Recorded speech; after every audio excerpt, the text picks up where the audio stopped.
Retour sur le plateau, mesdames et messieurs. Alors, avant chaque discussion avec notre invité, le temps qui s'installe, on va avoir l'avis des uns et des autres avec ce micro-rue réalisé par Jean-Marc Oka et Béatrice Quadio.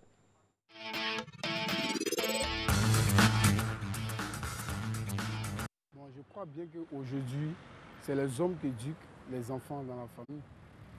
Parce que mine de rien, la femme n'est jamais là. Elle est tout le temps partie au travail, donc je crois bien que c'est l'homme toujours. Ce sont les parents, le père et la mère. Et la grande famille aussi, les oncles, les frères et sœurs, qui ont en charge d'éduquer l'enfant. Mais la grande partie revient au père et à la mère. Maintenant, il revient très souvent que l'oncle ne peut pas toucher à l'enfant parce qu'il n'a pas de droit sur lui. Mais dans l'ancien temps, l'enfant de ma soeur, c'était mon enfant, donc je pouvais l'éduquer, je pouvais avoir des droits sur lui, même lui porter main s'il faisait des choses qui n'étaient pas bien. Mais maintenant, de plus en plus, on voit que c'est le contraire. Je trouve que pour moi, il y a plusieurs manières d'éduquer les enfants parce qu'il y en a d'autres qui sont orphelins, qui n'ont pas l'éducation que d'autres ont avec leurs parents. Je trouve que la première éducation, c'est de donner l'amour à un enfant et je crois que c'est de là que tout part. Parce qu'un parent d'élève doit d'abord le premier éducateur de son enfant, lui donner des conseils, être au petit soin de l'enfant d'abord et proposer un planning pour l'enfant, un planning de travail. Et quand l'enfant arrive à l'école, il faudrait que l'enfant soit capable de suivre ce plan-là. Et lorsque l'enfant finit, il doit retourner obligatoirement à la maison. Donc la maman ou bien le papa doit être vraiment le tout premier éducateur de son enfant. C'est important. Il doit faire le suivi de l'enfant, contrôler l'exercice de l'enfant, si l'enfant a bien fait son exercice ou pas. Vérifier aussi dans le sac de l'enfant. Souvent, il paraît qu'on met de la drogue dans le sac des enfants, donc il faudrait que la parente soit regardante. Elle doit bien voir ce qui se passe chez l'enfant. C'est important. Retour sur le plateau. Bonjour, Jean-Frédéric Xavi. Bonjour, Marco. Merci pour le service à domicile de lundi dernier. Oh, c'est à vous que je dois dire merci plutôt. Merci beaucoup. Comment ça va? Dieu fait grâce, tout va bien, merci. Alors, premier thème, rôle des parents dans l'éducation des enfants. Tout à l'heure, quand je lançais l'élément, j'ai dit il y a éduquer et élever son enfant. C'est quoi les différences? Waouh! C'est important qu'après cette émission, chaque parent ait une idée très claire de la différence entre ces deux termes. Élever, au sens du dictionnaire le Petit Larousse illustré de 1991, veut dire tirer vers le haut. C'est-à-dire poser une chose sur une autre afin d'emmener ça vers le haut. Et éduquer, c'est donner des valeurs. Valeurs sociétales, valeurs humaines, valeurs environnementales, valeurs spirituelles, valeurs à tous les niveaux. Donc, c'est cela la différence entre les deux termes, élever et éduquer. Donc, tirer vers le haut, on tire avec quoi? On tire avec de la nourriture, on tire avec des soins de santé, on tire avec la protection. Parce que si vous ne donnez pas de la nourriture à un enfant, il peut mourir. Si vous lui donnez de la nourriture que vous ne lui donnez pas des soins de santé, il peut mourir. Si vous lui donnez de la nourriture et des soins de santé que vous ne le protégez pas, les intempéries peuvent le tuer, par exemple. Donc, il faut déjà faire ça. Mais est-ce qu'il faut s'arrêter à ça? Voici la question que tous les parents devraient normalement se poser. Il ne faut pas s'arrêter à ça. Ça, c'est une dimension purement naturelle, bestiale et animale, en fait, de la notion d'élever, de la notion de faire grandir quelqu'un. Donc ça, c'est élever. Donc, il faut que, clairement, on fasse la différence. Parce que le constat, c'est que chaque parent, en général, se tape la poitrine pour dire je fais tout pour mon enfant. Et en réalité, quand on regarde ce qu'il fait, il donne juste à manger, il donne juste les soins de santé, il donne juste une protection à l'enfant. Et il s'arrête à ça, alors que l'éducation véritable a 4 dimensions. Il faut se reposer sur ces 4 dimensions. La dimension physique, qui est donc de nourrir, de soigner, de protéger. La dimension intellectuelle, qui est de lui donner de la nourriture intellectuelle, c'est-à-dire la connaissance, le savoir. La dimension spirituelle, qui est différente de la dimension religieuse. La dimension religieuse fait partie de la dimension spirituelle. Il faut former l'esprit de l'enfant, former son esprit avec la religion, former son esprit avec de l'information donnée à tous les niveaux. Est-ce que les parents que nous sommes, nous instruisons nos enfants de sorte à ce que nous les influençons? Il faut clairement qu'on distingue le fait de former l'esprit de l'enfant. Donc, il y a la dernière dimension, qui est la dimension, à mon sens, sur laquelle reposent les 3 autres dimensions, c'est la dimension psychologique. La dimension qui repose sur, en fait, les affects, les ressentis de l'enfant. Et c'est cette dimension-là, malheureusement, qui est négligée. Parce qu'on n'a pas l'impression de savoir que l'éducation véritable de quelqu'un repose en fait sur la dimension psychologique. Pourquoi? Pourquoi je dis cela? Parce qu'on limite l'éducation à l'élevage. Et des fois, quand on ajoute à l'élevage juste la dimension intellectuelle, on s'est dit, on a tout fait. Alors que non. Et on se rend compte que dans le quartier, l'enfant, il répond plus aux ordres, aux injections du vieux père du quartier, plutôt que de nous, les parents biologiques. On ne comprend pas pourquoi. Parce que le vieux père du quartier, il a fait un travail essentiel, un travail très intéressant, qui est la formation de l'esprit de l'enfant. Parce qu'il faut que les parents comprennent que l'éducation, c'est d'abord et avant tout un jeu d'influence. Cela m'amène à la terminologie. On a rôle et on a éducation et parents. Ça, c'est la terminologie de mise aujourd'hui. Okay. C'est quoi le rôle? Qui est vraiment le parent? Et puis, c'est quoi l'éducation? Je pense que concernant l'éducation, vous avez donné un peu un pan. Mais quand on dit le rôle et parent, c'est quoi un rôle et c'est qui le parent, au fait? OK. Le rôle, c'est ce qu'on doit faire. Qu'est-ce que je dois faire? Et la notion de pour parent... que mon enfant soit... Le rôle dans le cadre de l'éducation, bien sûr. Absolument. Ça m'amène à définir les objectifs de l'éducation. Quels sont les objectifs de l'éducation? L'éducation vise 2 buts essentiels. Rendre l'individu autonome, le rendre indépendant et responsable. Voire le rendre meilleur. Meilleur, pas forcément, mais déjà le rendre autonome. Qu'il puisse évoluer seul, sans son parent, sans celui qui lui a donné la vie. Tracer sa route. Tracer sa route seul. Seul. Ça, c'est très important. Il faut que les parents le sachent. Comment emmener mon enfant à tracer sa route seul? Comment l'emmener à vivre seul? Comment l'emmener à survivre seul à tout ce qui est aléa de la vie? Voici le but de l'éducation. Si c'est cela le but de l'éducation, il faut clairement qu'on comprenne que sont ceux qui influencent l'enfant de sorte qu'il puisse le plus tôt possible assurer lui-même son autonomie et son indépendance et sa responsabilité. Voici toute la thématique. Donc, ici, pour comprendre le rôle des acteurs de l'éducation, il est bon de savoir ce qui influence en fait le comportement.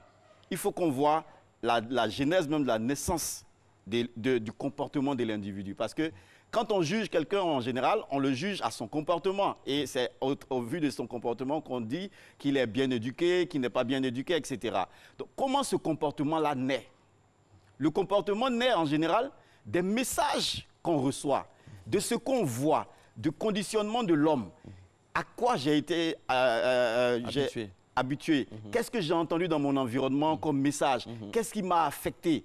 Quand ce conditionnement-là rentre dans l'individu, ça lui produit à l'intérieur des émotions. Et ce sont ces émotions-là qui produisent des fruits qu'on voit, des fruits qui sont son comportement. Donc, moi, je suis là. Ce que je produis comme comportement, c'est lié à ce que j'ai reçu comme message dans mon enfance, par exemple, ou bien dans mon adolescence. C'est l'ensemble de ces choses-là qui produisent en moi des émotions. Ça peut être la colère, ça peut être la frustration, ça peut être la joie, ça peut être toute forme d'émotion. Et ce sont ces émotions-là qui orientent mes actions. Donc, quand on a compris le processus de naissance du comportement, on voit bien qui est le principal acteur, qui emmène à ce que l'individu qu'on a en face produise des émotions de qualité qui puissent l'emmener à poser des actions de qualité. Quand on se pose cette question, on voit visiblement qu'il n'y a pas beaucoup de recherche à faire. C'est d'emblée les parents. Parents biologiques, pas forcément. Parce que le plus important dans la parentalité, ce n'est pas de donner la vie. N'importe qui peut donner la vie. Quelle est la différence entre un papa et un père? La différence entre une maman et une mère? La différence réside dans 2 aspects. Les aspects purement biologiques et les aspects sociaux. Biologique, je n'ai pas demandé à naître. Mon père prête son spermatozoïde à ma mère. Elle me produit. Je suis donc le produit d'une opération que ni mon père ni ma mère ne maîtrisent véritablement. Donc, je suis né. Je suis le résultat d'une opération purement biologique. Maintenant, est-ce que cette biologie-là suffit à ce que je survive? Je dis non. Donc, le parent, le père, la mère qui donne naissance, ça c'est le père et la mère au niveau biologique. Maintenant, il y a un autre niveau de la parentalité où on va au-delà du biologique, où on donne maintenant l'autonomie et l'indépendance, la responsabilité à quelqu'un. En ce moment-là, on devient son père. c'est-à-dire celui qui rend responsable, celui qui forme l'esprit, celui qui emmène à grandir, grandir physiquement, grandir spirituellement, grandir socialement, grandir professionnellement, grandir à tous les niveaux. Et pour le faire, on n'a pas forcément besoin d'être l'auteur biologique de la personne qu'on doit éduquer. Donc voici déjà cette différence-là. Maintenant, pour le faire, pour réussir cette tâche, il faut bien évidemment que les parents, ils comprennent bien leur rôle. Ils sachent que l'enfant, le comportement de l'enfant est produit essentiellement par les émotions de l'enfant, par les affects et les ressentis de l'enfant. Cela veut dire que ce qui influence le plus grandement possible les actions de l'enfant, c'est bien ce qu'il vit prioritairement en famille. Prioritairement en famille. Parce que quand moi je vais à l'école, que j'apprends les mathématiques, j'apprends les sciences naturelles, c'est très très bon pour ma formation intellectuelle et spirituelle et la formation de mon esprit. Mais en même temps, vous voyez que le fait de savoir que 2 plus 2 font 4, ça ne crée pas en moi véritablement des émotions. Alors, nos envoyés spéciaux dans les rues d'Abidjan, parce qu'on nous a dit que cette année, c'est la proximité, autant que faire se peut, nos envoyés nous envoient à l'instant donc un témoignage qui rentre dans la droite ligne du sujet d'aujourd'hui, le rôle des parents dans l'éducation. On y va. Effectivement, par rapport à ça, nous, en tant que guides religieux, toujours nous recevons des témoignages à ce niveau-là. Les enfants, aujourd'hui, qui ont été abandonnés. Nous, les imams, on reçoit souvent ces cas de figure où des enfants qui ont été traités comme un œuf à leur bas âge, maintenant, ils ont eu des comportements déplacés. Quand ils ont commencé à évoluer, les parents ont pensé que c'est en ce moment qu'il fallait intervenir, alors qu'il était tard. Et comme en ce moment-là, l'enfant n'a pas fait ce qu'eux voulaient, alors que la base a été ratée, du coup, l'enfant se sent libre, se sent autonome de faire ce qu'il veut. Et c'est en ce moment-là, eux mettent l'enfant dehors. Il y a des cas de figure qu'on a rencontrés ici, on ne peut pas citer du nom en tant qu'imam, mais il y a des cas de figure qu'on a rencontrés où l'enfant est devenu fille de rue ou bien fils de la rue, où l'enfant, si vous voulez, est devenu drogué, où l'enfant est devenu prostitué, l'enfant ne connaît même pas où c'est tous ses parents, et l'enfant est obligé de changer de maison à maison, de maison à maison, parce que simplement les parents n'ont pas joué leur rôle au départ. L'enfant est laissé à lui-même. Donc aujourd'hui, c'est devenu catastrophique. On a eu des cas de drogués, des cas de prostitués, des cas où l'enfant couche à tout temps, même quand il est encore chez son papa, donc ça devient des problèmes.